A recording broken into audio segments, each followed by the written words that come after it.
Hello, everybody. I'm Dan Hollifield, and welcome to Last Man Standing. We were having a great time on Stupid O'clock, just me and Bill and oh bugger. Now's a great time to have a senior moment, John. Um, why couldn't you save me that embarrassment by my brain coming up with the guy's name right then? No. Anyway, John and Bill and I were having a great time on Stupid O'clock. And right now, uh, we have just me and Bill. And hopefully, Josh will show up sometime later if he's not gone to bed. We do have one loyal viewer at the moment. And I don't know who you are, but God bless you. You're confused, and I don't know why you're here, but He couldn't sleep, or she uh, couldn't sleep. mm, yes, as a cure for insomnia, I highly recommend me and Bill talking to each Yeah. other. That'll put you to sleep in a hurry. Right there.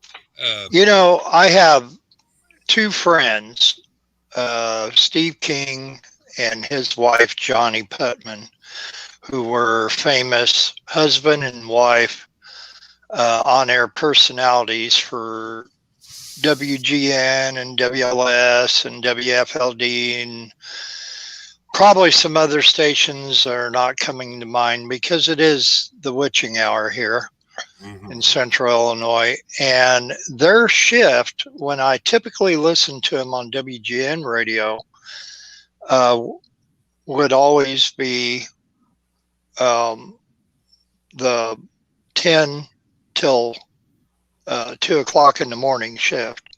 Mhm. And I would tune in, listen to them till I fell asleep.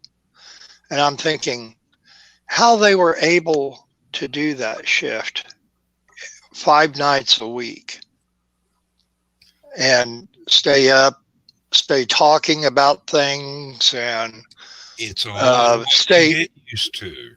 stay interesting to other people. Talking not only at the beginning, uh, but at 1 o'clock in the morning, or 1:30, whatever, and thinking I could never do that. And right now, I'm having an epiphany after being with Stupid O'Clock and Last Man Standing for these last few months. And I can honestly tell you, I still can't do it. I don't know. That is, and if Steve or Johnny are watching, because they're my Facebook friends too. So, and I post both shows on my personal Facebook page. So if they're watching right now, uh, I give it all to you because, boy, that's where the talent is, not with me. And they're wonderful. And I still listen to. Well, they'll technically they're retired, but they come out of the woodwork, so to speak, usually around this time of the year, Christmas week, when everybody, the normal people on air personalities, are on vacation. Then you get a lot of the other ones that are kind of stepping in for them. And I Mhm. know Stephen Johnny's going to be doing that on WGN Christmas week. I can't remember what nights right now, but I know that I'll see it come up. Got another friend, Jim Toronto, who is, we call him Elton Jim because he is a he's the biggest Elton John fan I've ever known. He's Uh-huh. gone to around roughly 200 Elton John concerts since 1976. And he's another one of these people that are the fill ins. He used to have a regular spot with Gary Meyer on WLS, and then WLS, in their infinite wisdom, started firing everybody. That was good. And then they started gravitating over to WGN. So from one side of Chicago to the other side. Mhm. Now, what's really weird is when I was a kid, I could pick up WLS and WGN, and what's one in Terre Haute? You've asked me that before, and radio station I do not know. It was one of those one of the ones that amp their power up at night, Right. and it Well, their big TV station was WTHI, and I'm kind of wondering if they had a sister radio station, either probably with the same or similar call letters. But no, it would have been different call letters. It would have been okay, different, but yeah, went out back in the early 70s, with the time period that I'm talking about, the early 1970s. Late night AM radio was really, really, really interesting because they would play all kinds of things, but you had to be able to listen to these stations that cranked the power up after dark. hmm, yep.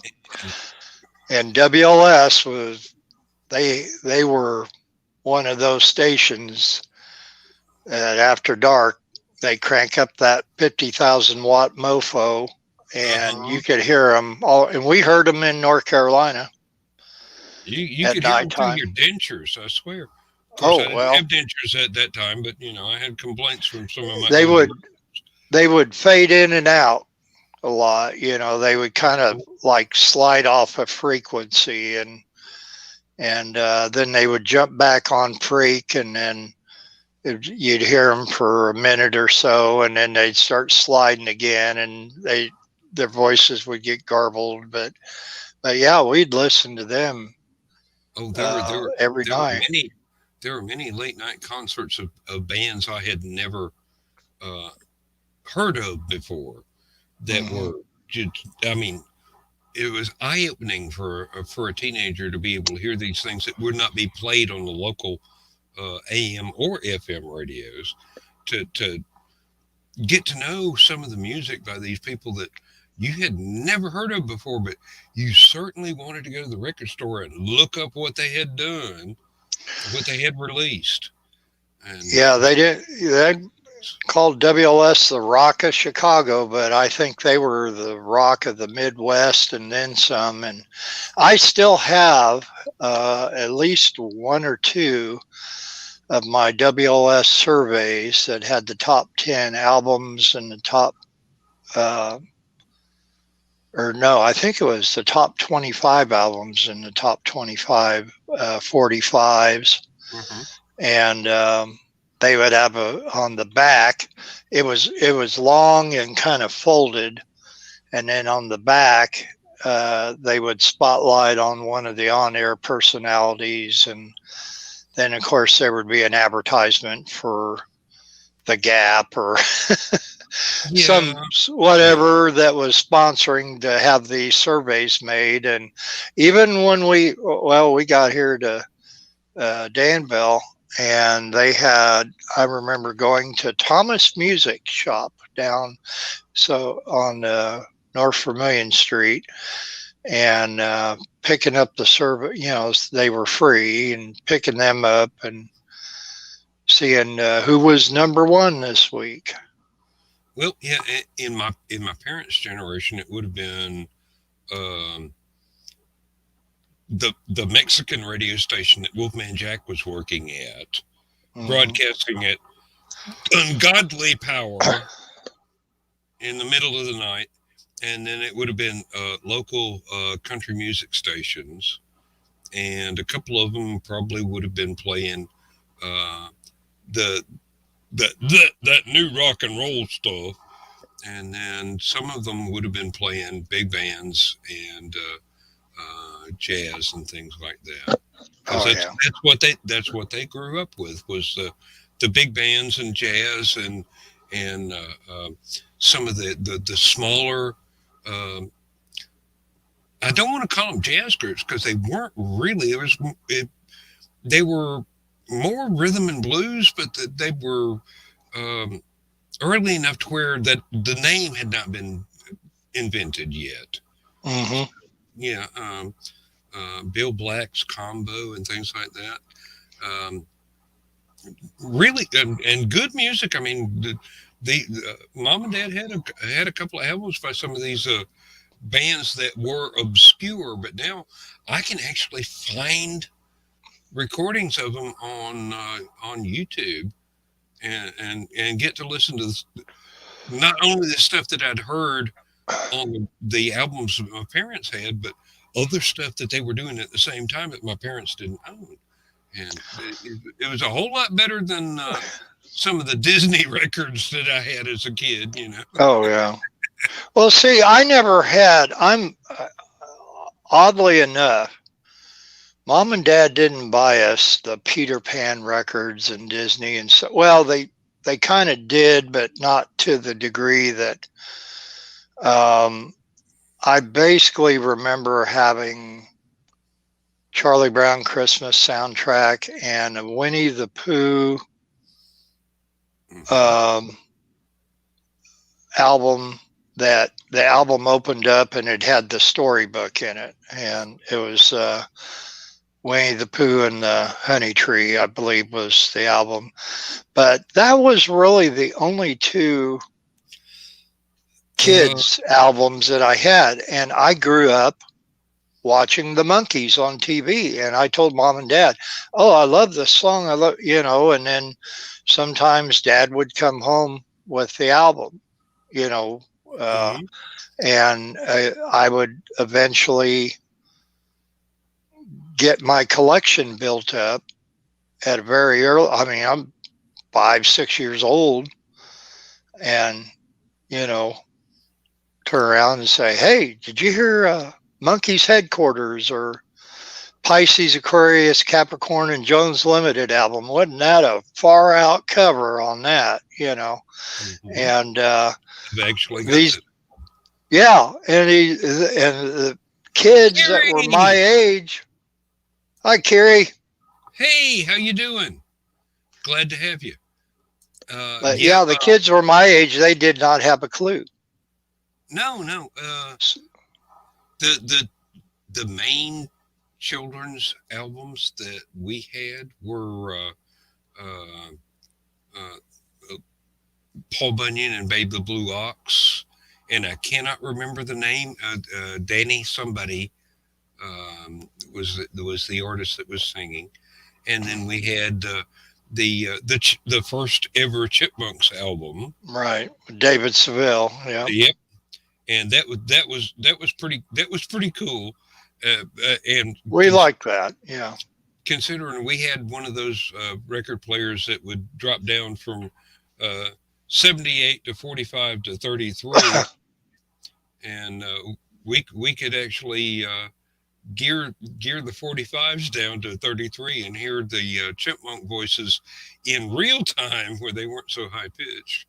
But To answer Kerry's question and comment on what he said, oh, Kerry, uh, Elton John said to grow some funk of your own, but he didn't mean for you to fall into a funk. mm, But we um, hope you're feeling all right, though. I got to tell you, Kerry, because we're not because we're on a music kick right now, but listening to your favorite songs that are upbeat and uplifting really helps me when I'm down in the dumps. I can't say that everything will be just fine if you put on your favorite album and kick back and relax, but occasionally it has been known to work. So, and if we can help you by being silly, we will. Um, so, I mean, neither one of us can do a Donald Duck voice worth a flip, but you know, Yep. But I can do Goofy. yep. Okay, I know what will cheer Kerry up. Stan Lee. Stan Lee doing his Spider-Man pose. and if that doesn't cheer you up, I don't know why And you're feeling so down. now he's disco dancing. So Yeah, Stan Lee disco dancing. you're welcome, Kerry. We just we care, and we hope that Well, it's something that will. time of year. It really is. Holidays can bring people down, Well, and yeah, you've got the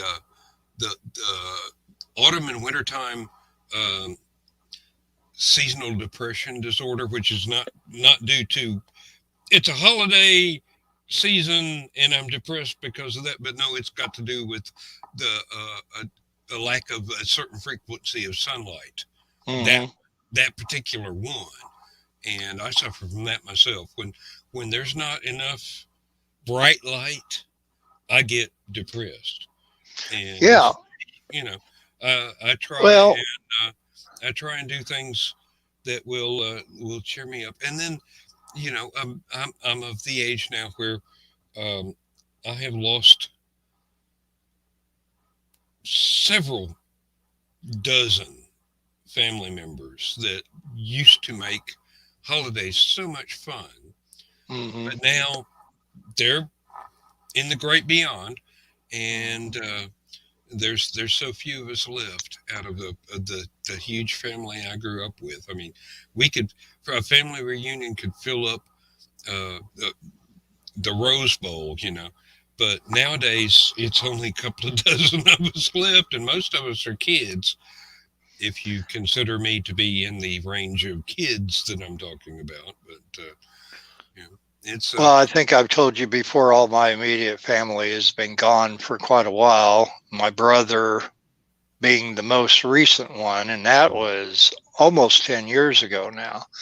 So if it wasn't for Laura and her sister Jenny and Jenny's daughter Kayla and Laura and Jenny's dad Steve kind mhm. of adopting me into their family some years back, um, yeah, it would be bad.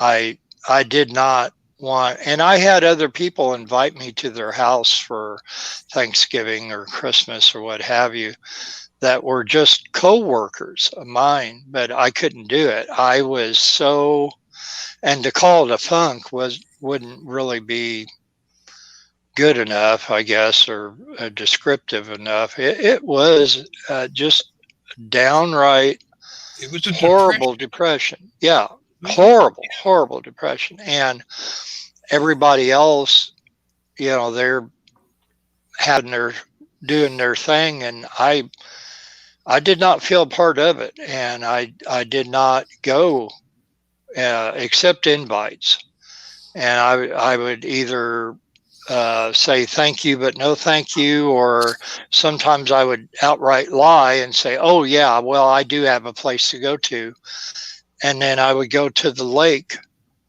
on Christmas Day, sitting in a cold car and just my mind wandering. Mhm. And I wanted to be the farthest thing away from anything that represented Christmas, holidays, or family because I had none anymore. Yeah, yeah, but that you've got to consider that is I hate to call it this, but yes, that's a form of meditation. It might not be the most effective or fulfilling one, but yeah, you can you know Well, for me, it was a form of not having to deal with it, yeah, an escape. which I know is kind of a cop out, but Well, everybody has to deal with things in their own time on their own level. mhm. You know, these things they do take time, and they hit different disasters hit people in different ways. And like I said, I suffer from a lack of summertime sunlight in the winter, and Mhm. I know that it's coming back, but the trek from Halloween to spring is a long and winding road, to quote somebody that we all know very well. But Yeah. it, Mick it Jagger, right? Oh. Do uh, you remember a TV show called Northern Exposure? I believe it was yes, I on do. Yes, I do. CBS. The They character, had an episode that dealt with that, and they what, were in Alaska, where that sort right. of thing would be even more prevalent.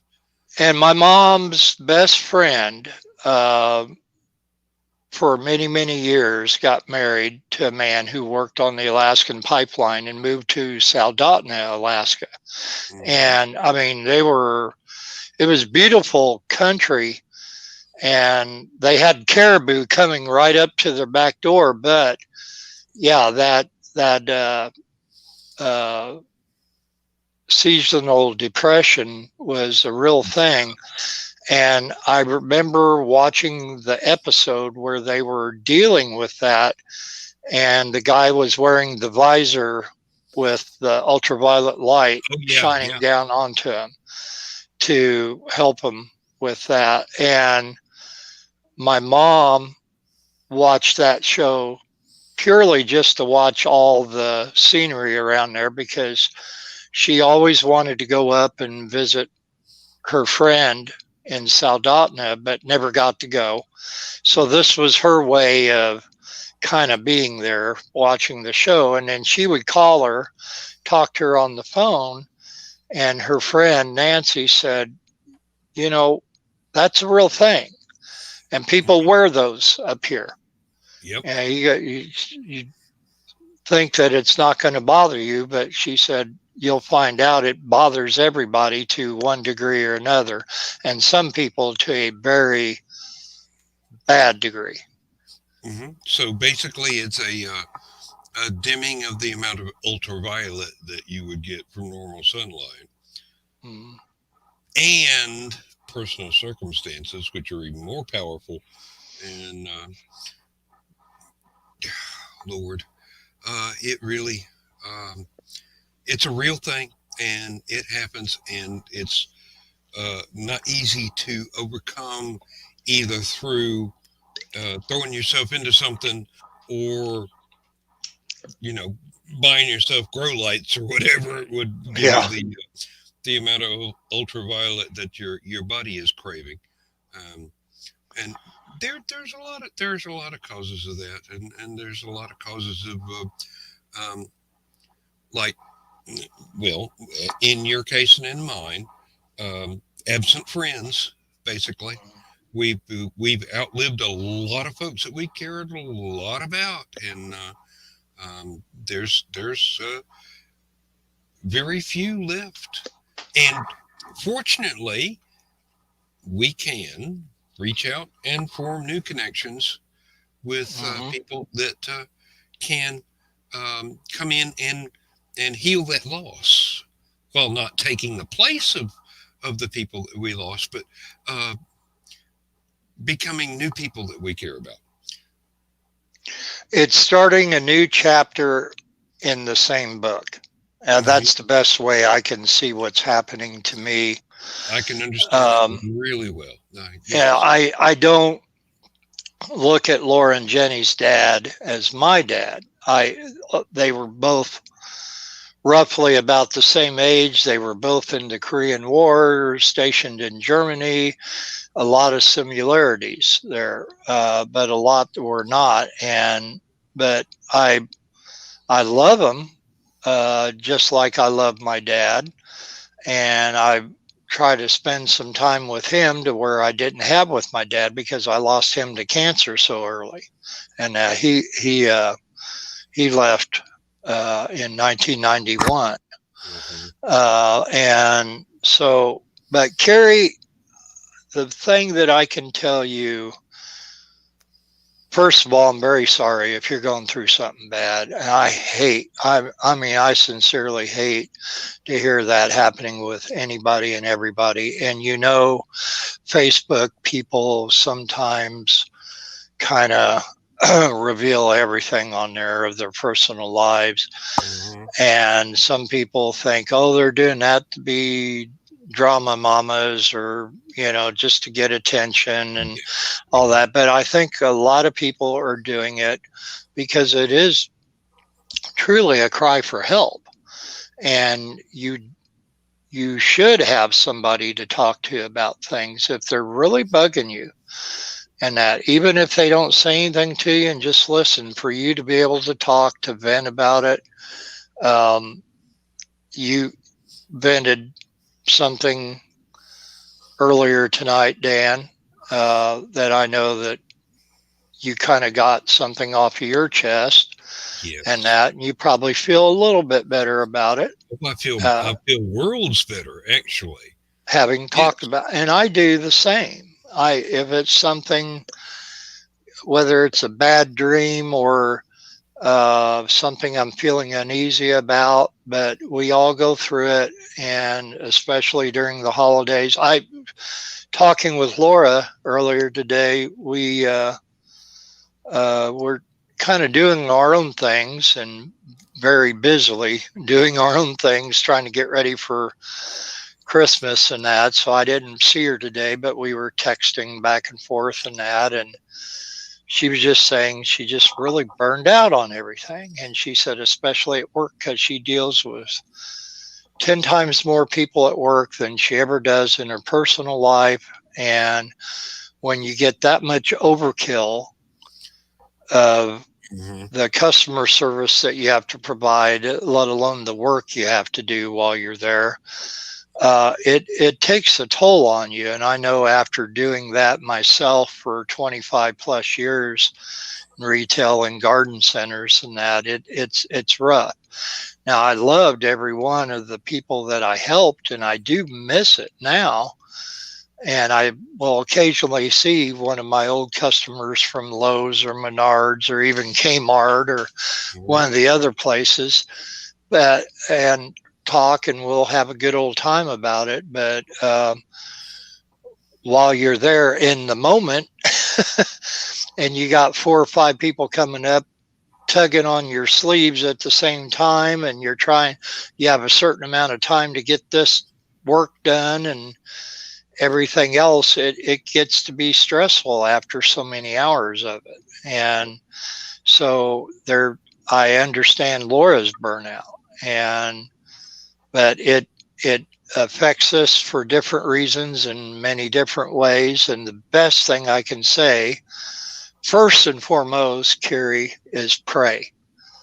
Ask for help, because he's going to give it to you. And but then ask for somebody to talk to if you're up to talking about it. Hmm. Because I'll tell you, me talking about it, whether it be with Laura or Jenny or one of my other friends, or with you, Dan, and Carrie out there on the air, yeah, I'm not gushing personal information of myself and that. I'm pretty reserved about that as far as Facebook goes. I don't really say a whole ton, Now but there is you a need to. oh, go go ahead, Bill. No, I was just going to say you need to sometimes is all. Oh, You need someone to talk to about it and just get it off your chest. Just be able to vent, whether it's a friend, or if you can go see a counselor and that, once a week or whatever. Anybody, I think, you know, whether you're looking for advice or just looking to vent, and I think it either helps. now there is at least one place on Facebook that is geared towards um, not gushing about supporting people, but being there when someone needs a place to unload whatever pressure is weighing down on them. And it's called Callahan's Cross Time Saloon. And it's based on the works of Spider Robinson. And he's written several stories in what we loosely call the Callahan's universe, and it's one of those places where you can go and just you can sit and read what other people are going through and offer them support, and you can go there and go, hey, I got something I need to get off my chest, and this will help me vent a little bit and do that. And once you learn the way the group works, and it works exactly the way it does in the short stories that make up all the series of Callahan stuff that Spider Robinson wrote, and the man is still alive and kicking up in Canada. He's getting on in years though, and we're you know uh, not going to go there, but the group itself is dedicated to um, basically shared pain is Mhm. pain lessened. Shared joy is joy increased. So it's like this, except it's text. Mhm. But there are people there that have been through everything anybody can have been through and come out the other side successfully. And there are people there that are going, well, I've got this. Let me talk about it.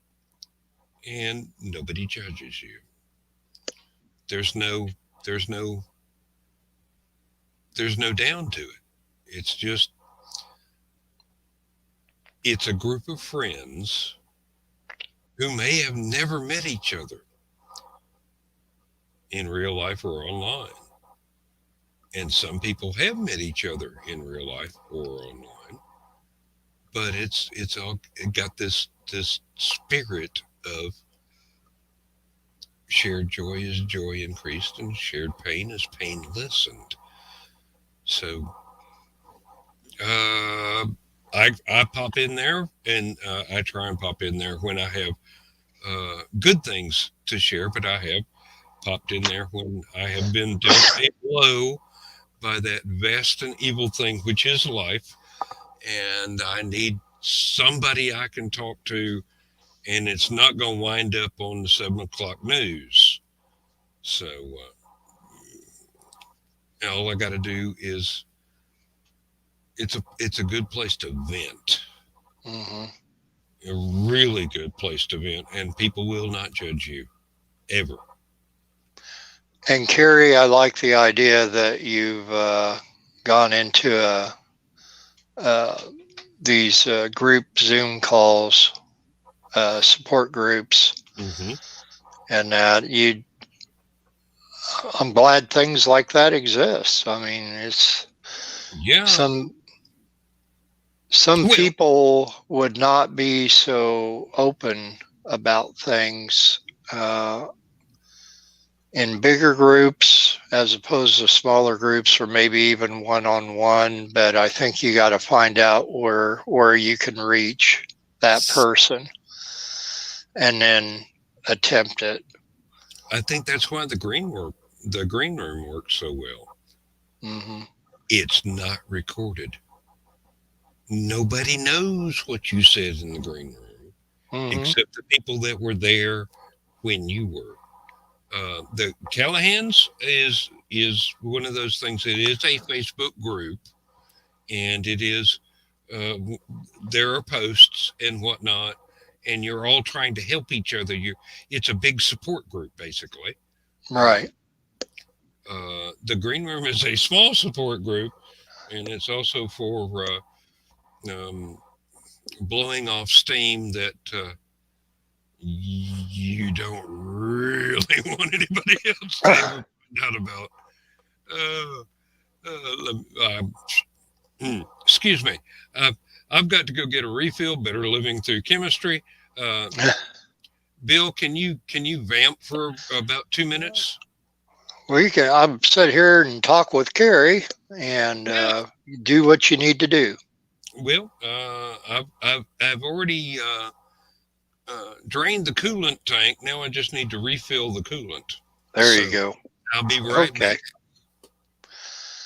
back. Carrie, what I was alluding to earlier, as far as losing all my immediate family and having started out as a friend, um, um, that we developed a relationship to become really good friends, and then her sister as well, and got to see the birth of one friend's daughter that I now she's just turned 13, which is hard to believe, and then a close relationship with their dad as well, and he's going to be 87 on Christmas Day, and this guy is full of stories that will just blows my mind every time he tells me certain stories.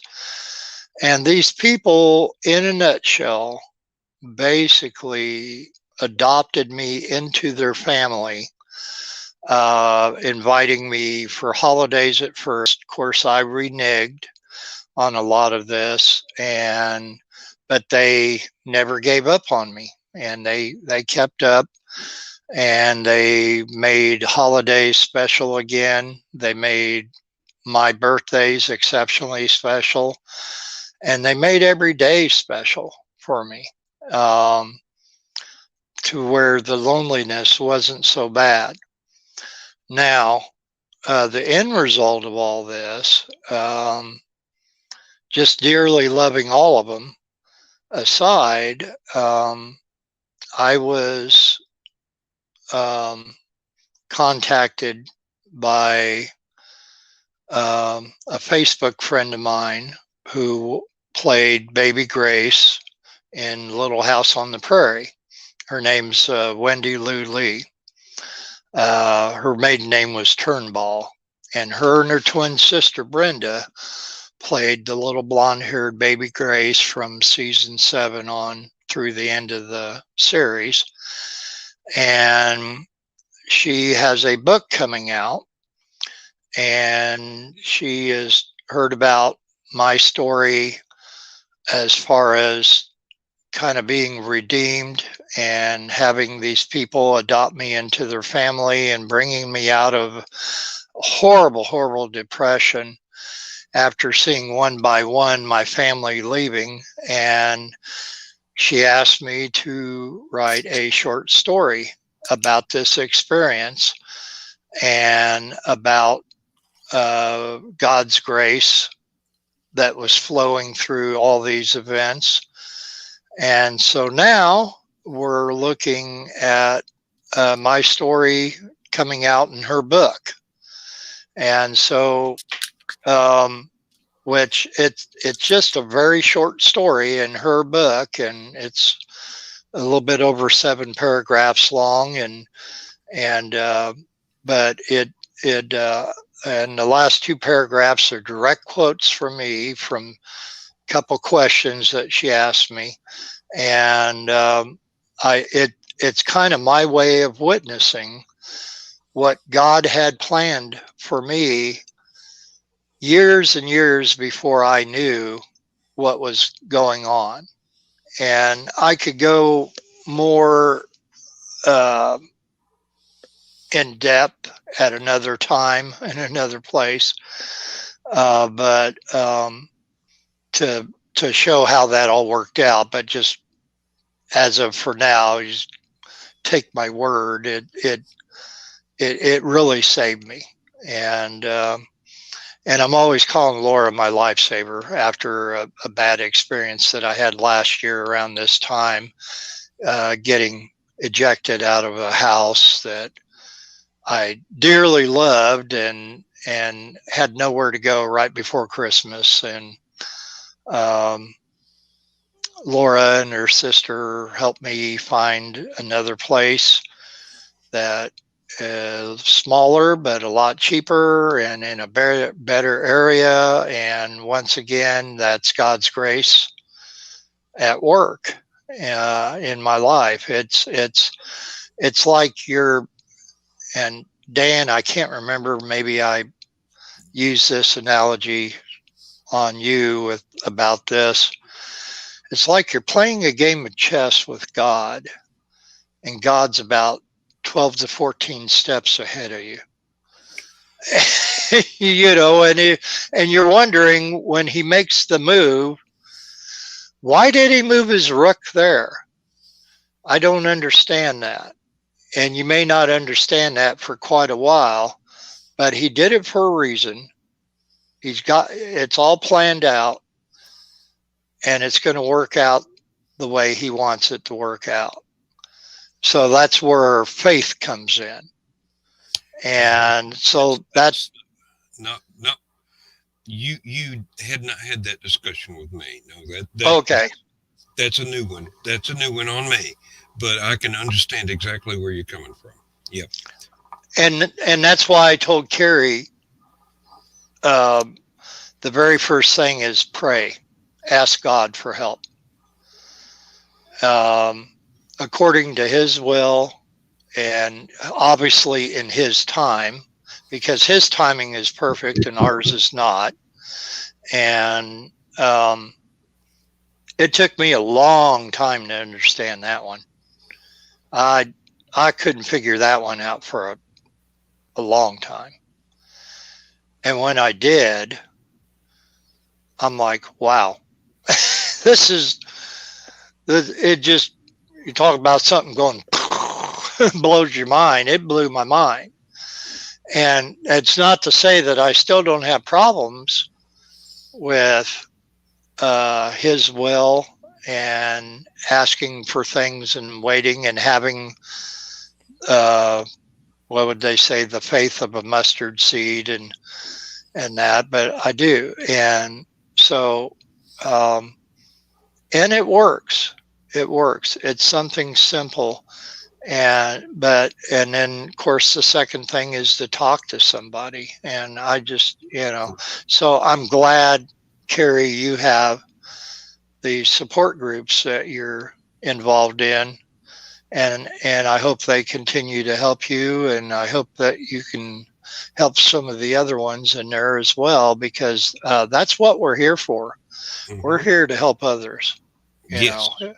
Story of my life. Yes. Mm-hmm. And just for the record, Bill and I do not share the same.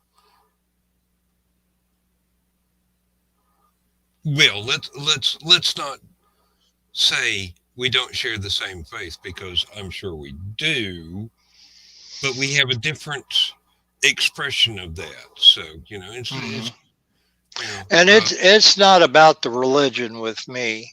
No.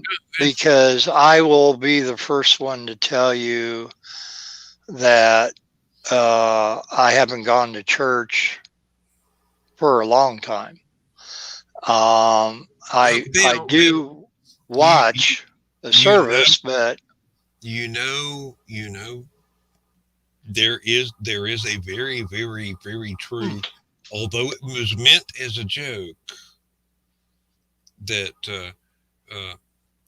going to church makes you a Christian the same way standing in a garage makes you a car.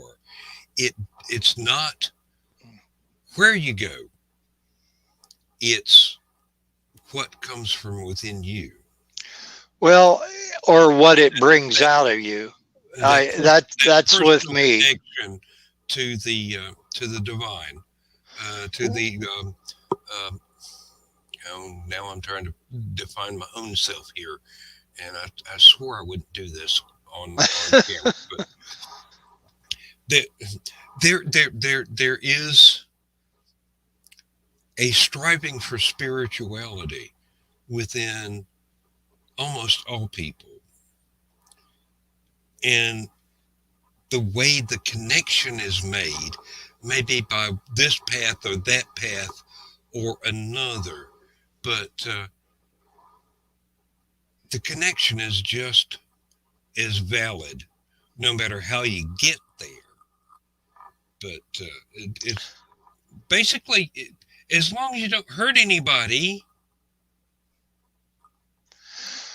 Well, I'll swing this back full circle to kind of save you from this and from the discussion being something maybe you're not comfortable with. Mm, Uh, Said last night in the green room, it was something about the Bob Dylan song, "Got to have something to believe in," or and amen. that's the thing. We all want to believe in something. You want to have that map. You want to have that spreadsheet that where you know this. Here's this outline.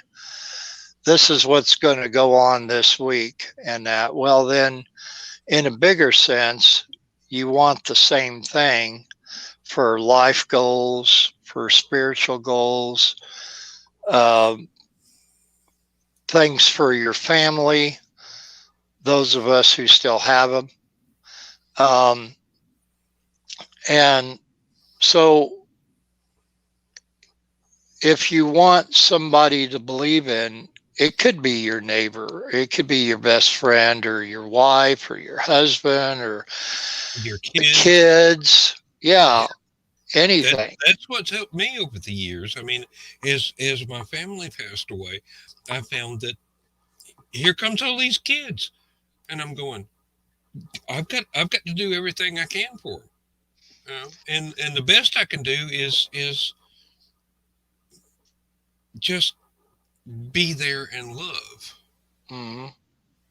And And that's Carrie, I don't know if you're married and have kids, or what your situation is, but I find, and I was married at one time with two daughters, that I go through hell and high water simply for them, and that I will take the bullet for them. I will give up the meal for them. I will do everything I possibly can in my power, not only to keep a roof over their head and food in their stomachs, but keep them happy and keep them spiritually whole, make them feel safe, make them feel wanted. When you find that this is your goal, whether it be, and I'm not telling you just for kids, but for anybody, for your best friend, for your girlfriend or your boyfriend or whatever, and mhm. that you're working at trying to help somebody else, you find that the hole that you have is starting to shrink a little bit at a time, and you're in turn it's helping you as much as you are trying to help them. It's And I've got to say, when I say my kids, all of my kids are from previous marriages of my wives. They're all stepchildren, and I hate that step word because yeah, I'll never if say it. you know,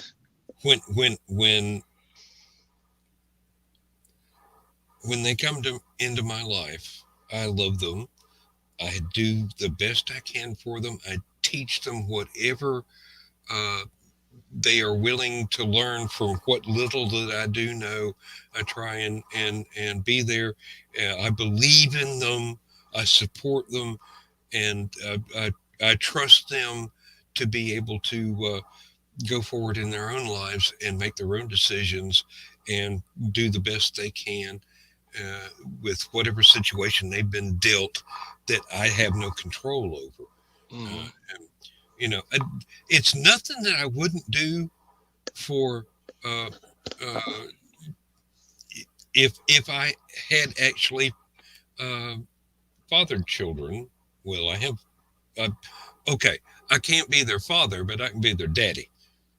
And Hmm. Guardians of the Galaxy made that one pretty clear. Uh, Oh yeah. uh, I have raised 7 children, some with more degree of involvement than others, and I have never tried to take the place of their biological father. I've tried to to earn my own place as much as they're willing to allow me to have.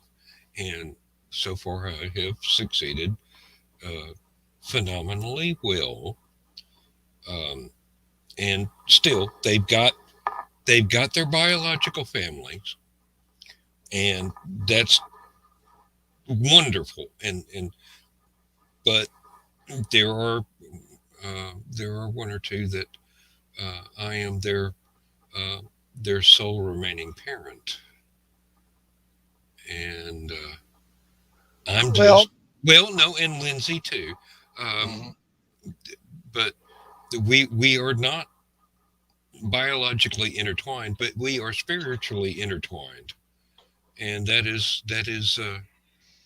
one of the things that cannot be broken. Uh, not even not even by death. It's Mhm. one of those things when you come into someone's life and they mean so much, and you mean so much to them, you can make a difference into how they perceive everything that happens to them from that point on, and you can help lighten the load, even if it's just a little. You can help them with whatever life experience, or if you want to call it wisdom, that you've gained in your time uh, strutting and fretting across this mortal coil, to misquote Shakespeare. Um, but the thing is, there's nothing better than to see someone that you care about coming to grips with the things that trouble them, and knowing that you have been of some assistance along the way. The path may be rocky. The path may twist and turn, long and winding road, to quote somebody else that we know. But Neil Diamond, right? Yes, this is a running gag for tonight. yeah, really, no, it's Frankenfurter. Uh, Well, the what, twisted, meatloaf again? Um, yeah, no, well, especially after last night, there are a lot of people that their lives have forever changed due to some loved ones that they had lost in these tornadoes mhm. between Kentucky and Illinois alone. They Yes. had, and I wish Josh was in here because he could confirm this, but I heard on WBBM there was 36 confirmed tornadoes in 6 states from last night. And that's just, and you're talking December, people, the Mm. second week of December.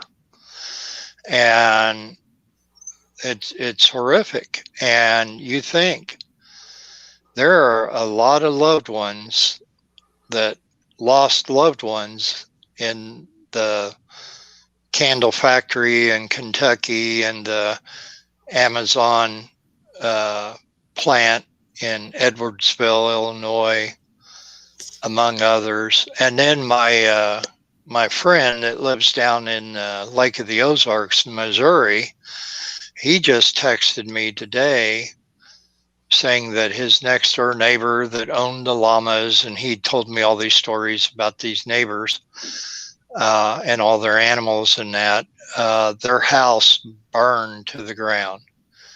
Luckily, the animals were out. Nobody was home. They were either at work or at school, so no one was hurt. But due to some very odd circumstances from where the nearest, he lives way out in the country, kind of like you do. So Mhm. there's no fire hydrants nearby. Nope. And the only thing they could do is let it burn. And they tried to keep with what water that they had on the trucks, keep it contained, so it didn't come over to my friend and burn his house and garage and buildings down. And so they're going to have a very different Christmas this year. And there's a lot of people right now, just within the last 24 hours, that are hurting bad. And this is, once again, I pray for them and hope that they get the help that they desperately need. I know, as far as the president, and then I know Kentucky and Illinois state governors, they're already getting things in motion to get the federal and state support for these areas that were hit with these tornadoes. The ones closest to us was the northwest side of Mattoon, Illinois, and then Gaze, Illinois, which is west of that. It's about 40 minutes west of Champaign, which is basically 20 minutes west of me. So it gets close sometimes. You know, some people, they deal with the hurricanes down south and have to worry about that. I know Josh is one of them down there, being near Tuscaloosa, and a couple of other friends of mine down there in Louisiana, and a couple of other places that it's rough going for them, but boy, we have ours up here too. And what gives you faith in humanity is as vain and silly as we can be. You will watch over the next few weeks these communities that have been stricken by this disaster. They will pull together, and then there will be people that were not even touched by this that will pull together as well to help these people out, to give them some semblance of a way to rebuild and come back and be there and share in the sadness of the losses that they've suffered, as well as celebrate any of the miraculous stories of people being rescued from all of this. And you just wait and see. This is one of the things that humans do best. I mean, we do this even better than we do war, which is entirely a different direction. But we pull together and we do our damnedest to make sure that whatever misfortune happens, fortune happens as well. Yeah, and Carrie, I agree. It was very sad what happened last night, and Laura and I was at the auction that we go to every Friday night, and it's on the south side of Danville. And of course, going to the auction, I mean, we knew about the possibility of these storms for probably 48 hours before it happened. We didn't know what the severity would be of them, because a lot of it has to do with the temperature out. Yes. And so anyway,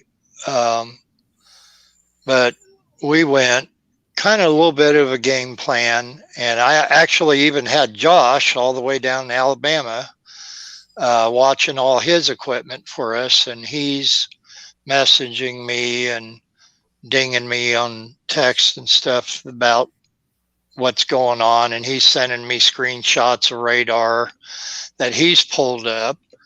He's learned more about Illinois, I think, in the last year or so. Certain areas for never being up here in his life, but all of our situations that we've had with the weather this whole year, which by far has not been the worst ever, but it's been a fairly active year. And so he was kind of keeping us in the loop with things. And then I would occasionally, well, the auction's in a big, huge pole barn, so there's no internet in there. And I would continuously have to go over by the front door or step outside so I get enough internet to look at the radar myself or respond to one of Josh's messages or look at one of his screenshots or videos that he sent me. And but when we were leaving, the worst had not hit us yet, and Laura and I got out on Interstate 74 going west from Danville to Champaign, and I'm about halfway in between at Oakwood. So I'm following her on 74, and I mean, the rain was just getting bad. And I told her today, I said, you know, I almost followed you all the way home just to make sure that you got home. Usually it's text me when you get home, you're home safe. And she always does. And then I'm good with that. But during this weather, I followed her out on the highway, but then it started letting up again. So coming up on my exit to turn off, and I went ahead and turned off on it. And I no sooner got halfway across town here in Oakwood, and I mean, it just ripped open again. And so she got about 10 miles up the highway, and she had to pull over off the side of the road. She had a guy in a vehicle in front of her, and they were only driving about 20 miles an hour because the rain was so bad. And then he stops in the middle of the highway. He can't see anymore, so he doesn't know if he's still on the highway or not. So he stops, which made her stop, and she pulled off, thankfully, and sat there for whatever, 10 minutes or whatever, till it let up enough that she was able to drive the rest of the way home. But she did text me when she stopped, and she kind of kept me in the loop with everything, and then, of course, texted me when she got home. But it was a rough night. And then I come in and, of course, caught you and Carl and Donna and everybody in the green room talking to you guys. And I know Michaela is out that way somewhere, but there's Michaela, so she must be okay. And then seeing Keisha pop in, and I know she's in Varna, which is out west of me quite a ways, but so seeing her pop in, I'm like, okay, well, Keisha's okay, and it was good to see that, you know, because I start thinking about where all these storms are and where the funnel cloud sightings are, and then I start thinking about everybody that I know that live close to that area, and I'm waiting for them to check in or don't hear from them. You know, eventually you send them a message or something, but you know, Yeah, it just, I just pulled up the my weather radar, and admittedly, it's probably not as good as Josh's, but yeah, he's got the good geeky weather equipment, the professional stuff. the line of storms is going from halfway between Savannah, Georgia, and Jacksonville, Florida, all the way up the East Coast, and it has proceeded away from New York City and away from Canada, the Canadian coast up there. So all of that heavy rain is still going on, but it's Yeah. not wind anymore.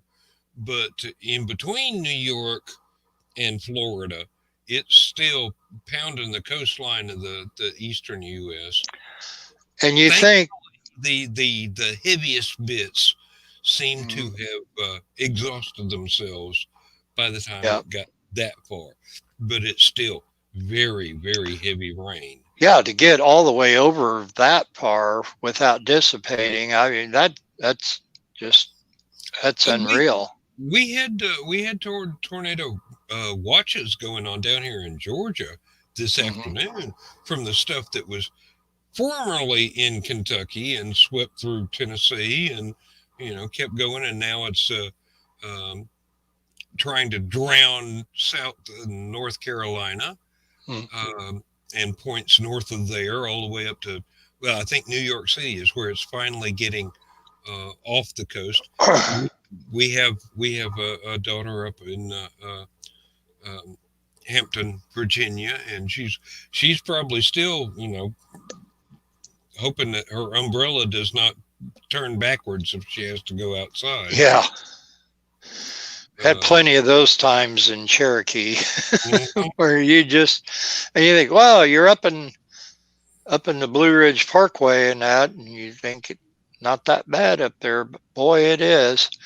And it not not as bad as being on the flatlands here, which I went out a little bit earlier tonight. In the year that I've lived here, um, which that'll actually be coming up this week, the 1 year anniversary here. I think, I think it's the 20th, 19th or 20th. But anyway, I I got cornfields right across the street from me, and I'm on the southwest edge of town, so we're kind of out here a little bit in the sticks, not too much. Still mhm. basically in town, but cornfields across the street from me, and I never once seen or heard a coyote until tonight. When I lived closer to Danville, over in it's called Batestown area, and lived in the yellow house across the street from my little sister Jenny. Um, I heard the coyotes out there all the time, and she had it used to be six feral cats that turned into four feral cats after the coyotes would come, and then Mm. I would hear them I had a ravine from my bedroom window, and it went off into the woods up a hill, and that I loved. I had a table and a chair up there in those woods to sit in, and then on the other side of that was a bean field, and the coyotes would always come over from there, across the bean field into my woods, and where the between the ravine and then my yard, there's a earthen bridge, and they would come across there, or sometimes literally just come through the ravine, and they'd come looking for prey, so whenever I would hear them at night, I'm texting Jenny, "Hey, I'm hearing coyotes yipping out there or howling, and check on your cats or count your cats in the morning." And we, well, what we basically did to try to deter them more than anything, and they did work. Um, Jenny ordered offline. I believe the brand name is Aspertech, and they look like a little. I'll tell you what they look like exactly. The old-fashioned um, garage door openers that you would clip on the visor of your truck or car. Yeah. They were about yay big, kind of triangular shape, gray, usually with a button. You just hit the button and these look a lot like that, about the same size. They have a solar panel on the top, and they got two red LED lights that give off the illusion of eyes of another predator.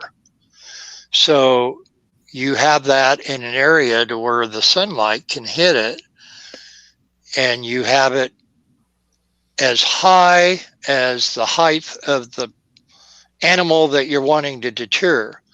Hmm. So these, I think they were called Predator Aspertech Predator Pro. deterrent lights, and you can nail them on a tree or a fence post, and they would turn away everything from a dog, cat, possum, coon, deer, coyotes, various animals. There was a wide range that they work on. You put it up to the height of the animal that you're wanting to deter, and but the one main thing about it would be they work all year long. And they're waterproof and freeze proof and everything. And Jenny's had hers for several years now, on the same ones. But about every couple weeks, you would have to move them. Guess who is here? Who's here? Holy moly. Howdy, gentlemen. Hey, we were just talking about the weather. I wonder out of your neck of the woods. And we were talking about our neck of the woods, actually. Well, luckily, we got spared. Yeah, so did we. Torrential rain was the worst that we got. Then a little bit of the wind, not a whole lot, but we got a lot of the wind, but our rain was done by early morning. Yeah. It didn't quit raining here till about 3 o'clock this evening. I'm talking to Josh on Zello this afternoon when I'm on my way to Champaign, and I'm hearing something in the background, and I'm like, Josh, are you frying bacon or is it raining there? Because it both sounds the same. And he assured me that it was raining. No, he's just sitting at a railroad crossing waiting for the train to go by. So, Josh, as Dan said, we were talking about all the storms last night and people who lost their lives in the candle factory in Kentucky and the Amazon distribution plant in Edwardsville, Illinois, among other places as well, I'm sure. But I heard today on WBBM that there were 34 to 36 confirmed tornadoes in 6 states from last night.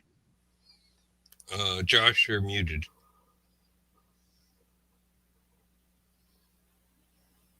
Hit your mute button, Josh. I can't unmute you because you clicked the button yourself. Can't hear you. Cannot hear you.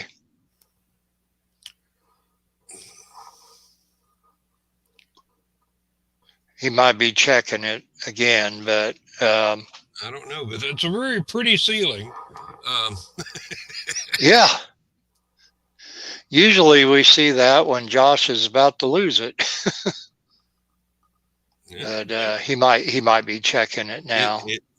Either that or it's totally frozen and you have to reconnect. But no, once somebody mutes themselves, I can't unmute them. No matter if I do have master control here, it don't go that far.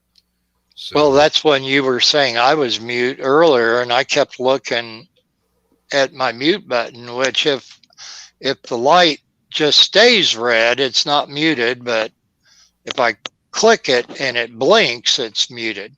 Yeah. And then of course found out it was John that did it when I thought I turned my camera and muted at the same time, but apparently I did not. So John did that. But well, it's doing one of these things is kind of, yeah, we can see you, but we can't hear you, Josh. Josh, you may have to back out and come back in or reconnect to the link. Okay. All right. We'll see you in a minute. All right. But Yeah, it depends on who hits the mute button. If it's somebody with channel control, they can Hmm. keep you muted even when you don't want to be. And if it's you, they can't unmute you even if they want to. So, as with Josh right then. Okay, Yeah. here we go back, Ironically, and he is not muted. Let me bring Josh back into the channel here okay. because I do have supreme control. Uh, Y'all I got a got, copy now? yep, Yeah. sure do. We can hear you loud and clear. Yeah. I'm Diana Ross and he's the Supremes. Ah, No, one thing I thought was kind of ironic last night in the green room when all this was going on, all the weather and everything, and we stayed on till after 1 o'clock in the morning, I Hmm. think before everybody left. And It was a my, it was a 7 hour green room. yeah, my end did not freeze up or anything at all. I kept thinking, okay, it's going to happen, and uh, the my lights flickered once, Mhm. but that was it. Yep. We had a couple of instances long before showtime when the power went off briefly, and there was no bad weather here. So I was wondering if somebody actually had a car wreck and hit a power pole. Mm, But could be. turns out there were some trucks down there, just about three driveways up the hill from me. They were working on my neighbor's power pole, which had split in half and crashed a transformer into the ground Ooh, about 2 years ago. So everything in the neighborhood went out, and we were all walking around with flashlights and everything until and we were out there flagging traffic down so they wouldn't drive into what we hoped was not a live power line draped mm, across the road. And fortunately, the cops showed up with better flashlights than what we got and turned on the blue lights, and everything was fine. And the electric company showed up and fixed things. But everything's doing. Oh, Joe, ugh. do I look like I'm asleep right now? Joe keeps saying he's going to bed, but you notice he keeps popping back in there. It's like a taco stand gordita or something. It just keeps coming back. But anyway, Josh, I think what I started to talk to you about before you had your audio problem.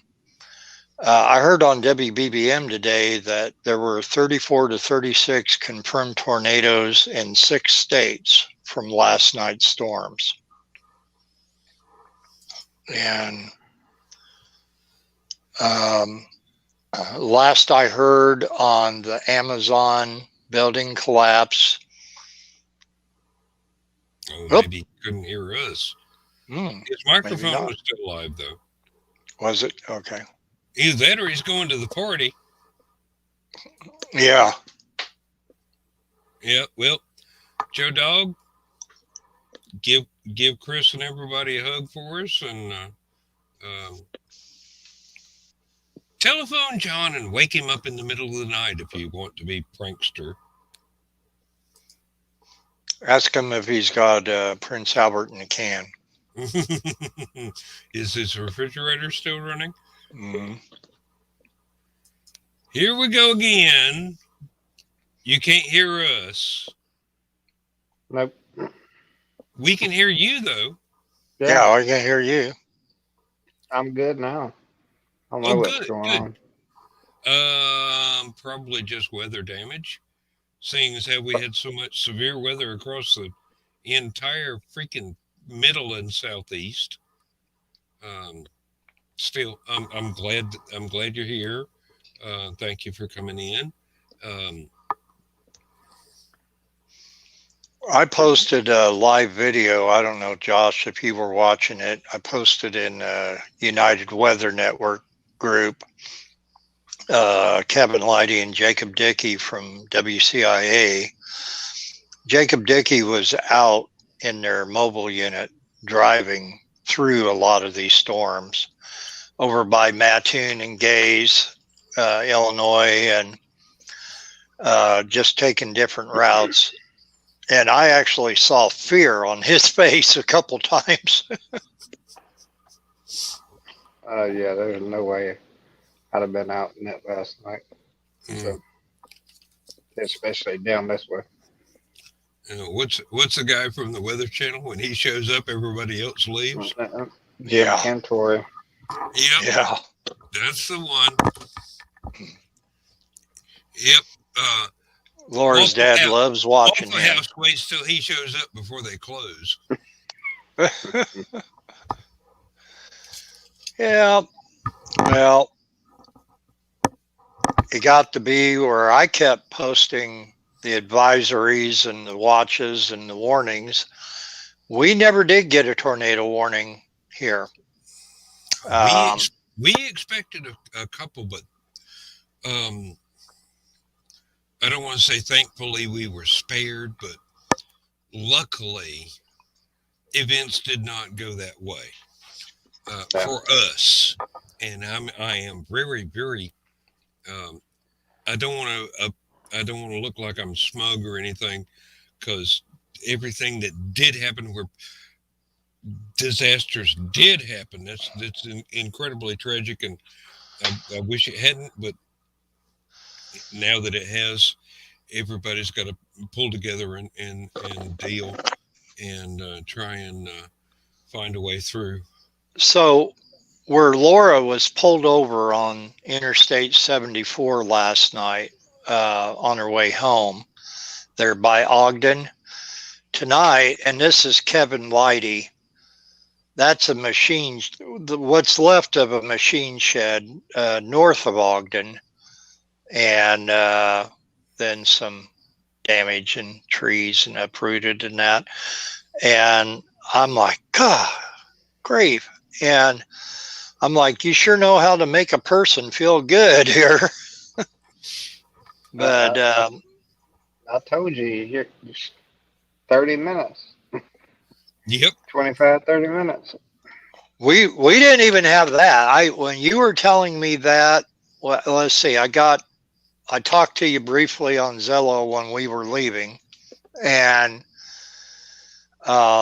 we got out on the highway, and it probably wasn't 10 minutes later, because when we were leaving, it was just a kind of a light rain. It wasn't bad. You could see lightning up in the sky, and I think I was even telling you that right before we jumped out on the highway. But not even 10 minutes later, man, boom, it hit you. And then when she had to pull over, I was telling Dan this, the car in front of her, and they were both driving just 20 miles an hour on a 70-mile-an-hour interstate. But he just stopped right dead center in the highway. He couldn't see. He couldn't see the highway. I imagine, I could think that if it was me, not knowing if you're getting ready to run off the road or whatever, and he might have not known the highway at that point, which actually is pretty much a straight clip from Danville to St. Joe. And then, well, even pretty much on into Urbana, it's not too bad going to Champaign. But so she luckily got stopped, and she said that she was able to see enough to actually get off the road and get her flashers on, because she didn't see anybody behind her, but she knew it wouldn't, the way they had the horizontal rain going, you wouldn't see them until the last minute anyway, if they were coming up on you. Yeah, that's one thing I hate about civilian GPS. it's not as tightly focused as what you would need to navigate through a storm when you can't see the road. Hmm. You might wind up 100 yards off of where you think you are. And, I can understand why that's restricted to the military, but there are times when you wish they'd just flip a switch and give you within 6 feet of where you are. You know, I was, I was about to say, I was just guessing where Bill was at. So, mm, but I have a spotter. I pay for my spotter access. So, yep. Stephanie Osborne is got that too. She's among your number, um, and used to be quite active in storm spotting and actually racing into danger when most people would be better off staying home. But you do have to have the information that storm spotters provide so that folks like me can be convinced to stay home.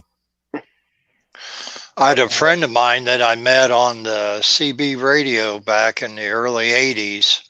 He was a storm spotter. His handle was Twister. And boy, you talk about having to do things the old fashioned way back then. That Mm, was really something. definitely. Really, but really something. yeah, my grandfather used to do it.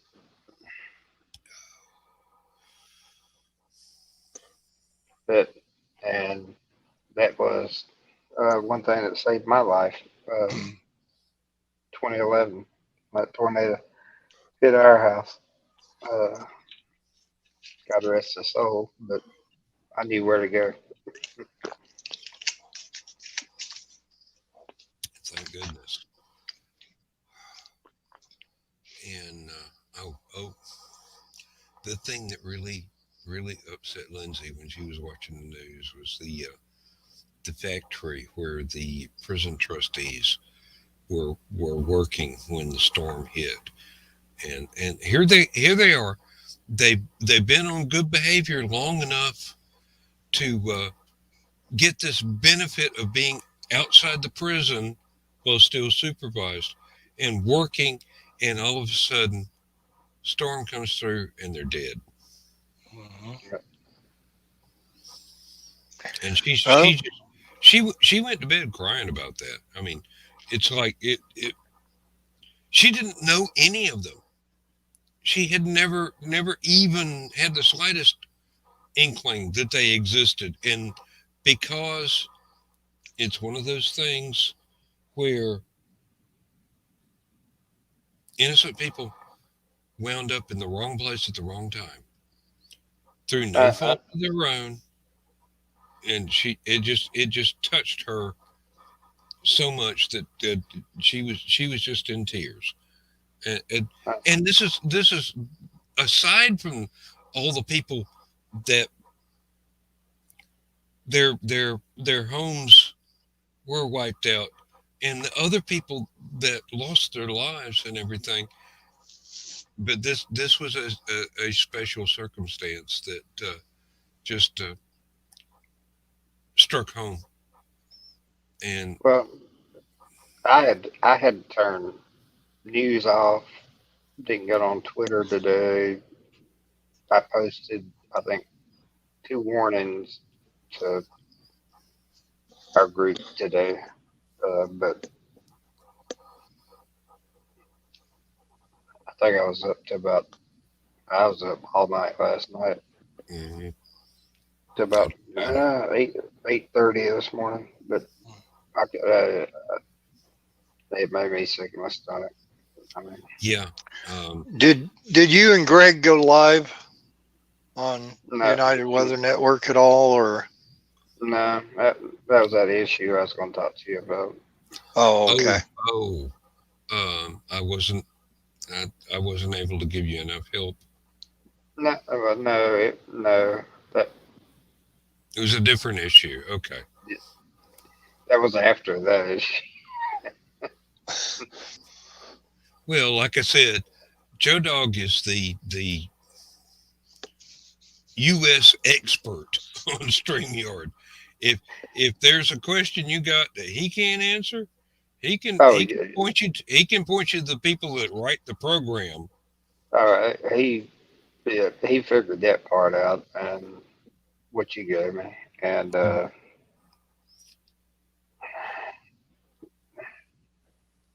we'll just say a guy that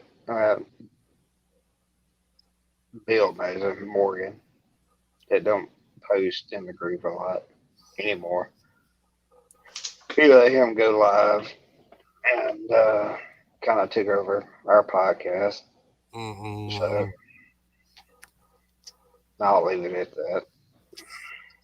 That does not sound good, among other words that I could use, but that was a diplomatic one. So Well, I think it should be something that should have Oh, been.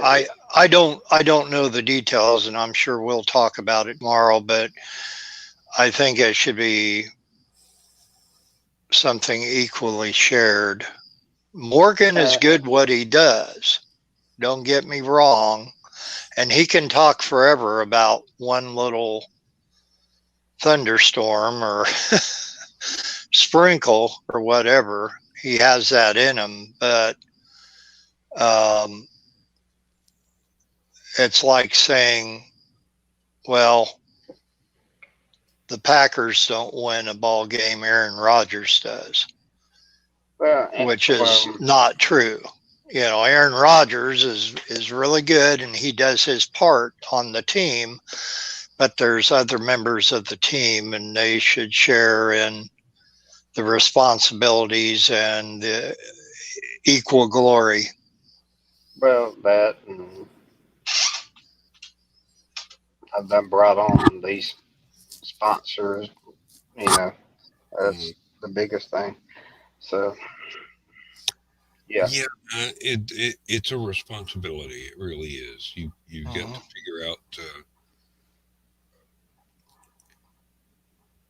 Sometimes you have to cut somebody off, or go into private chat and ask them to shut the fuck up, so that you can get back to what you need to do. And sometimes, given interpersonal dynamics, you hate to do that. You really hate to do that, but sometimes it becomes necessary, I know. and it's not fun. But if it's your show, Well, and Josh will tell you they dealt with that with another person already too. That okay, yeah. Sometimes the band hammer has to come down temporarily. He got a little big headed, and once again, he could be good at what he does, but I mean, you got to work as a team. Yeah, that's what I say. Yeah. Well, Greg's got a family, a job, and last night, I mean, first night he's did anything for the group in a while. And yeah, Terry. And he's co-owner of the group with me, so. Yeah, Carrie. Sometimes you gotta step in and go, hush, child. The adults are talking. Yeah. And that's what I did last night. So. It doesn't feel good. It does not feel good at all. But sometimes it's necessary. We had a chat today, so I think everything will be all right. Well, for what you and Greg do, and Morgan even, if you want to include him, it affects people. It affects people's lives, their safety. you're giving out vital information. And you and Greg and Morgan all need to be on the same page, and you all need to work with each other and have a plan, and everybody know their part in that plan. And Well, despite the fact that everybody's focus is not the same, when it comes well, to the team, it needs to be the same. mhm. let's see what I was going to say, Bill, is since we technically kind of moved Morgan out of the team already, that was the whole problem last night. Mm. Me and Johnny was supposed to go live with StreamYard, and I paid for that subscription, and we could have stayed live all night and ran the radar and did the same thing Morgan did. So, Do you have controls over it the same as Greg? yeah, he sent it to me, but after we got into it, but he wanted to let Morgan do it. Yeah, and I hate it when people fall out, and sometimes it's unavoidable. It really, It happens. I mean, I yeah, know it. yeah.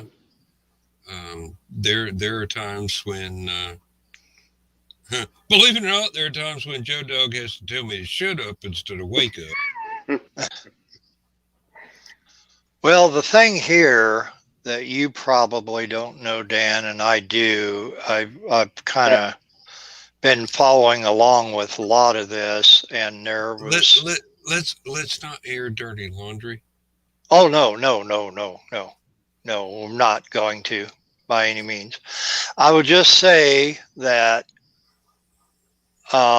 when it comes down to helping with the group and with everything that they do, certain people are more reliable than others, and certain people you can call on more than others. Those are the ones that they should have more responsibility.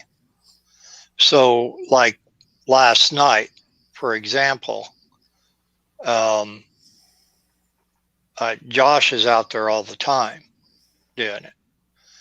And if he's out there and Johnny's available and that, why not? Johnny was up all night last night, but Mhm. he just wasn't posting per se on United UWN. Yep. The thing about StreamYard is that um, you have to be very picky about who you give the keys to the castle, Mm-hmm. Exactly. and the ones that don't behave have to be left out of having ops, but are still um, welcome as guests, because if you've got ops, you've got more control over what the guests may or may not do. And so you just can't give out the password to everybody. And that's a hard lesson to learn, because you want to trust everybody. But sometimes that trust gets bruised a little bit. As I say, we're gonna have another conversation tomorrow about it. So, Well, and tomorrow's conversation gonna be a little bit harder. So, I'm sensing a come to Jesus moment here. yes. And Well, those are very, very difficult to bring yourself to do, especially if it's somebody that's a good friend. But the law does need to be laid down. was about to say, you see these gray hairs, and I mean, They weren't there they're, yesterday. uh, well, I mean, they done called you my daddy, so I mean, uh, but uh, Well, I figured Kimberly gave you all those gray hairs, but now I know she gave you the knots on your head from the pots and pans, but I don't think I got any right now. But that's why Josh wears a hat all the time. Don't risk it. They keep them frying pans close to hand for a reason. if I wake her up, that would definitely happen. And God forbid she finds out a couple of them being cast iron frying pans. None of them are in the house. Kaboom! To quote a phrase. Ironically enough, that's what Jenny uses to cook with. She is very anti. Yeah, she's very anti like Tefal or things like that, because she said they have those chemicals on there when it says non-stick, that they're putting the chemicals on there and that's getting in your food and blah blah blah. So she is all about using cast iron, and she's good with it, and she knows how to season them and everything. And but yeah, it's really something. Lindsay just bought an entire brand new set of cookware. Stainless steel's the best. Well, the ones that she bought are evidently ceramic, and they came with warning labels that say you cannot use this with an induction oven. Yeah. No, not the oven, but the cooktop. Oh. What is induction? And I go, I know what it is when it comes to charging a cell phone, but I don't know what it is when it comes to a stove. And today I found a video that explains exactly what induction cooking stovetops are. I would like them. I watched the entire video, and then I emailed it to her. Evidently, it is electromagnets that heat up the pan without heating up the cooktop. Mm-hmm. So basically, if you got a cast iron frying pan and you want to fry bacon, you can put a newspaper on top of the stovetop. That won't burn it. And fry the bacon. It will not do anything to the paper, but it will heat up the frying pan because it's using electromagnets to conduct a current through the pan. So anything that a magnet will stick to will work on an induction stovetop. If it's copper or if it's aluminum, it won't work because they do not conduct the electromagnetic currents the way that cast iron or ceramic coated cast iron or just regular stainless steel. Yeah. Remember when the stun guns first came out, and they would tell you it doesn't burn your skin if you get stunned with a stun gun. And what they would do to prove that is they'd hold a piece of paper up in the air, and then they would charge that stun gun, and you would see the current go completely through the paper, but the paper would not burn. And that proved that if you got stunned with that stun gun, it wouldn't burn you. It would stun you, and you could leave welts or whatever, but it won't burn your clothes, but it'll make you jump halfway across the room. Oh yeah, it'll make you pee yourself all day long. How many times did you do that, Bill? Well, it happened to me. Where were we talking? Was that in the green room, or was that on Stupid O'Clock? I can't imagine you doing anything to be deserving of being zapped with a stun gun, Bill. Well, there's, and this place is still in existence, not in the same building, but there is a police supply store that sold guns and various weapons and accessories. It's called O'Haron's, and I knew Ray O'Haron personally, an older gentleman, and we'd go in there and look around at stuff, and he'd let us, hey Ray, let me look at that Thompson submachine gun, or let me see that AR-15 or SKS or whatever. And the stun guns coming out, and I'd look at that, and he's kind of like, yeah, be careful with it, and you go, zzz, zzz, wow, that's cool. And I used to have this leather jacket that I wore. Oh, I know where this is going. Yep.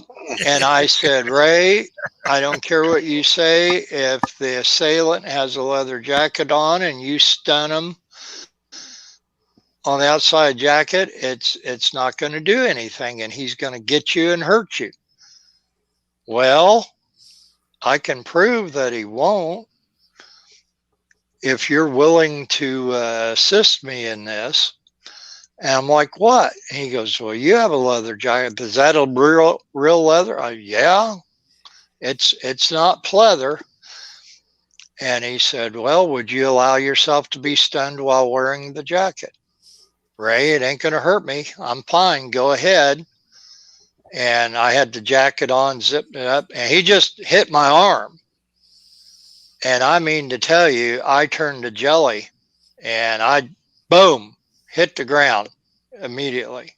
Now, he made sure there was nothing around, and my friend was there to kind of help catch me and let me drop to the ground easier instead of hitting it hard. But I mean to tell you, you talk about scrambling your brains, it just, oh man. It like having the malted milk balls and here in your head, and all of a sudden you hit with that stun gun and it just shakes it up and you're down for the count. Bill, I don't want to laugh at you, but sometimes I just cannot stop myself.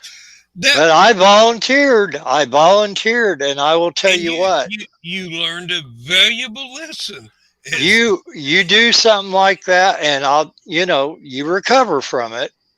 And I was young, healthy, and dumb, so I had all the qualifications to be, that volunteer to be stunned. But you gain a healthy appreciation for that weapon. Hello, my name is Dan. This is my friend Bill. He's a crash test dummy. Yep. I've got stun gun dummy. The taser gun. I've had that in my back.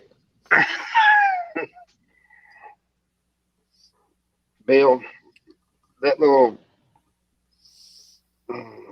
what time is prong? It? Yeah, the prongs. Yeah, I've had that in my back. What time is it? It's can I 7 say minutes till 3 here? Yes. Can I say that? Yeah, I can say that.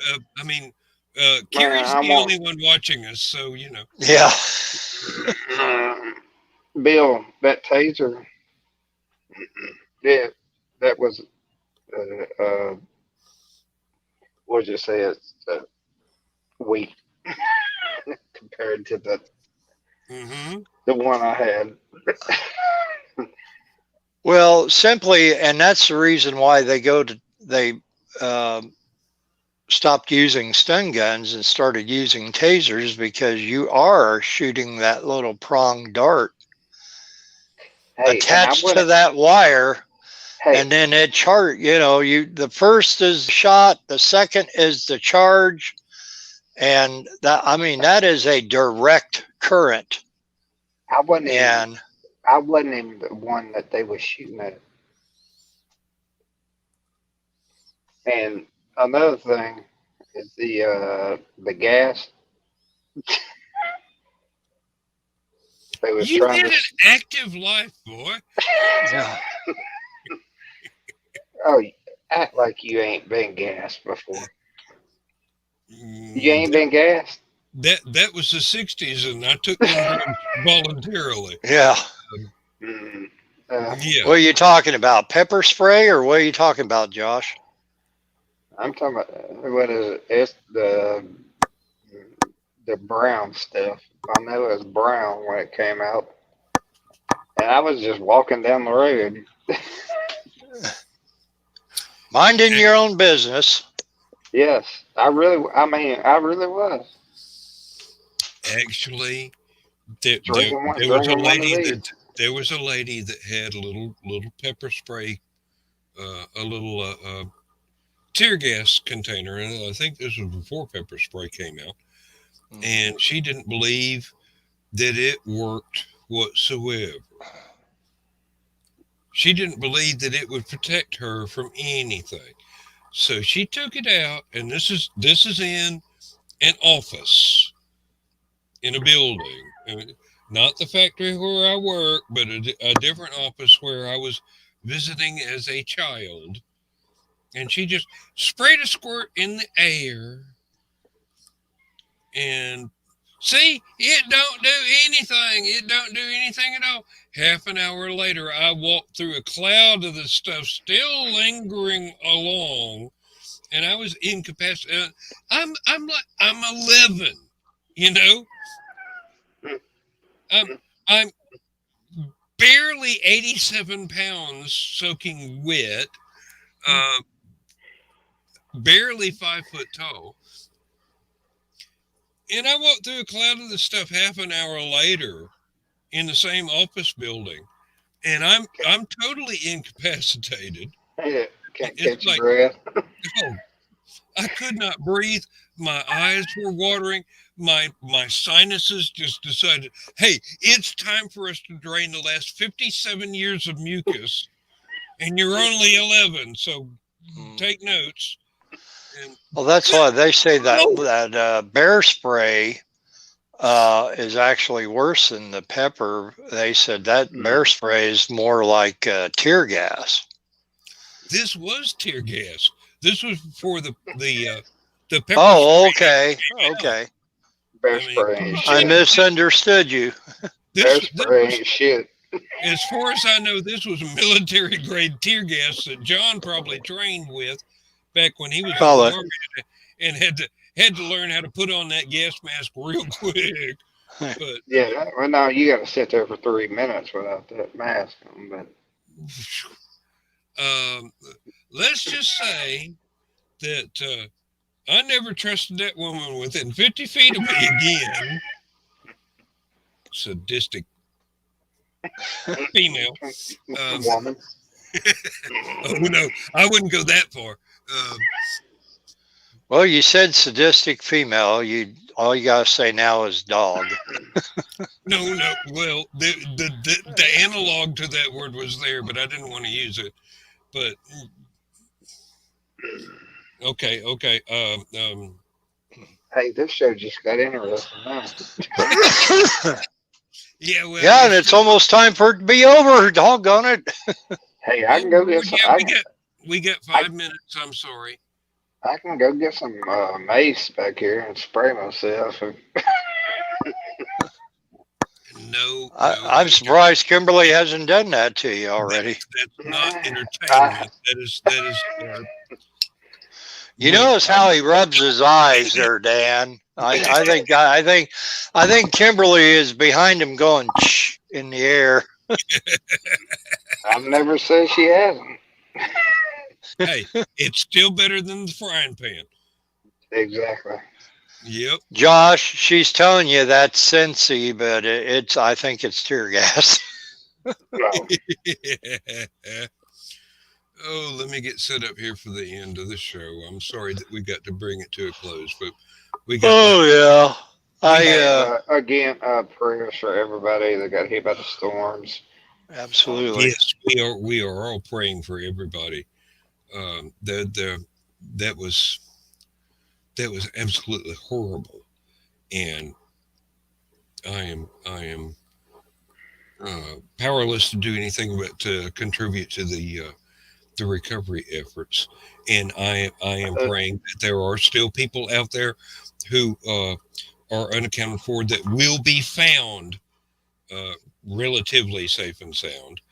Um, and Dan, do you know anything to donate to? I do not. I do not. It's still very very early. There will be charities that will be um, taking up collections online and in person. I would say uh, right now, not knowing anything at all, Red Cross would be a good one. Uh, um, Uh, I was about to say we're going to try to set up something. yeah, and if you are a pet-minded person in Humane Society, um, um, but as the situation develops, there will be more and more information as to where um, uh, people can donate to the recovery efforts and uh, helping people get back on their feet, uh, and hopefully everybody will pull together and show off the best of what humanity can be. We're a big community down there, so I mean we're the South. Yep. Donate water, whatever you can. I mean Yes. anything, Yes. because I know in Mayfield it knocked that water tower out, so they do not have water supply. Water. Yeah. Yeah. I saw a notice about that earlier today. People that were coming in on their own to do rescue efforts and to aid rescue efforts were bringing as much bottled water as they possibly could. Uh, Bottled water, first aid supplies, uh, um, blankets, tents, whatever you can contribute to this effort Yeah. is going to be greatly appreciated, not only right now but down the road. Yeah. And, Yeah. and even if all you can do is contribute your uh, manpower to search for survivors. Absolutely. Because Yep. I was about to say it. I know it's tonight. It's got cold, and tomorrow it's going to be cold. Mm-hmm. Yeah, see, we're headed on a warm up after tomorrow, and we're actually. It's going to warm up Yep. next week. So I'm sorry, gents, but Yep, it's time. So I don't have any of the fancy good night everybody or it's time for the end of the show or whatever. let's just go. We're praying for everybody that has been stricken for this most recent disaster, and you have our support, you have our love, you have our prayers, and hopefully there will be miracles. And with that note, gentlemen, thank you very much for being here. I appreciate it. And we are going to go to the end of the show. Bye.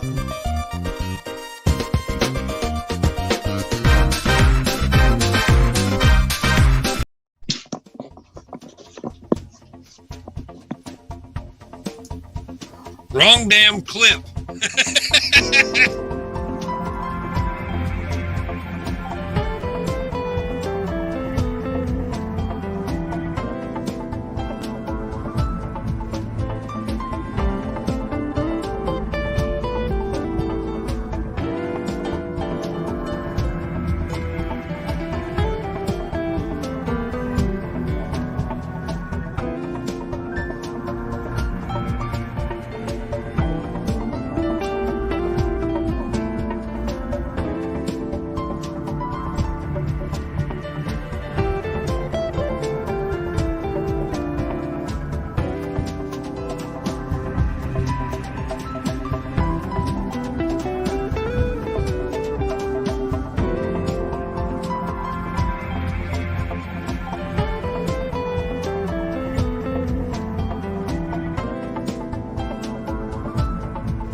You're still here?